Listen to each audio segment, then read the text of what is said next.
Have you ever really thought about what makes a good deed good?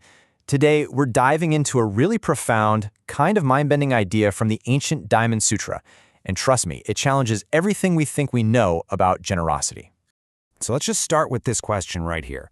What if the biggest, most incredible act of kindness you could possibly imagine is actually worth nothing? I know, it sounds totally backwards, right? How can something so generous be worthless? Well, this is the exact puzzle we're going to unpack together. So, to set the scene, the Buddha lays out this wild hypothetical. Picture someone so incredibly generous that they fill an entire universe, what they call a 3,000 great thousand worlds, with all sorts of precious treasures, and then they just give it all away. I mean, it's a level of charity that's almost impossible for us to even wrap our heads around. So the Buddha turns to his disciple, Subhūti, and asks, "Hey, would a person who did that gain any merit?" And Subhuti's answer is exactly what you or I would say. Of course! The merit would be absolutely immense. You know, it's the logical, common sense answer. Okay, so this is where our normal way of thinking just hits a brick wall. Right when we're all nodding along thinking, yeah, makes sense, the Buddha drops a twist that seems to completely defy reason. It's a total 180 from what we expect. And here it is, the big twist. The Buddha says, yeah, the merit is great, but here's why. Because merit has no real substance. And that's the paradox we're here to solve. How can something be great because it's fundamentally empty? To get this, we really need to dig into a core concept in Buddhism. And that core idea is called emptiness. This one concept is basically the key that unlocks this whole paradox of merit. So let's take a minute and figure out what emptiness actually means here. Now this is really important. Emptiness doesn't mean nothingness, like a big empty void. Not at all.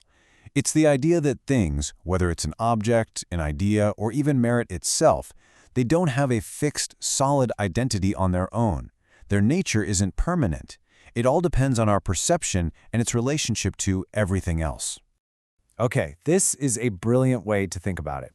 We say ice is cold or fire is hot, like those are just hard facts baked into the universe. But really, hot and cold are just labels our minds create. There are judgments. From the fire's point of view, there's no hot. It just is. And that's the big takeaway right there. Our minds are constantly creating these labels and projecting them onto the world. But the world itself, in its purest form, is totally free of them. And when you start to get that, you realize that merit isn't some solid thing you can collect in a bank account. It's a concept, a label that we created. So, okay, that's the philosophy. But what does this look like in the real world? Well, let's jump into a famous story about a Zen master who basically lived and breathed this understanding of emptiness.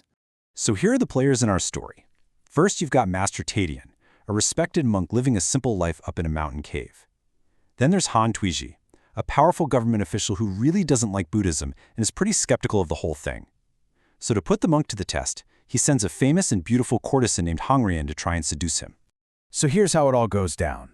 Hongrian makes her way up the mountain, finds the master, and, well, she tries everything she can to get a reaction out of him. But Master Tadian, he's completely serene, totally unmoved. There isn't the slightest flicker of disturbance. Realizing she's failed, Hongrian confesses the whole plot, and in response, the master just calmly picks up a brush and writes a poem for her to take back to the official. And the poem he writes is just, wow. It's basically a perfect explanation of his state of mind. He's saying that after years of meditation, he's come to see that form, the physical world, including the beautiful woman in front of him, is fundamentally empty. It's an incredible snapshot of enlightenment. So let's break this down, because it's brilliant. Hongrian's name literally means red lotus. So in the poem, she is the red lotus leaf. The source stream is his pure, undisturbed mind. What he's saying is that her temptation couldn't stain him because he didn't see her as a solid, inherently desirable object anymore. He saw right through the label to the reality underneath. And this is what connects it all back. His mind is pure, not because he resists temptation, but because, from his perspective, there's nothing to be tempted by. And in the very same way, true merit isn't gained by chasing a reward, but by acting without any thought of a reward to begin with. So this brings us all the way back to our main question, and really to the deepest, final layer of this whole idea. Master Tadian got it, and it's what allowed the Buddha to make that incredible paradoxical statement about merit. And this is where it gets really mind-bending. Because once you understand that form is empty, the next step is to let go of the concept of emptiness itself, Why? Well, because emptiness is just another label, another mental box we've created.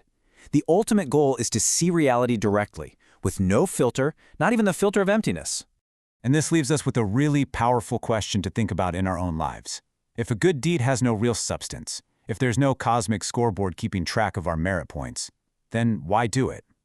The teaching here suggests that true generosity, the greatest merit, comes when you act without any attachment to getting something back. You just act because it's the right thing to do, free from any desire for gain. And when you think about it, well, that changes everything.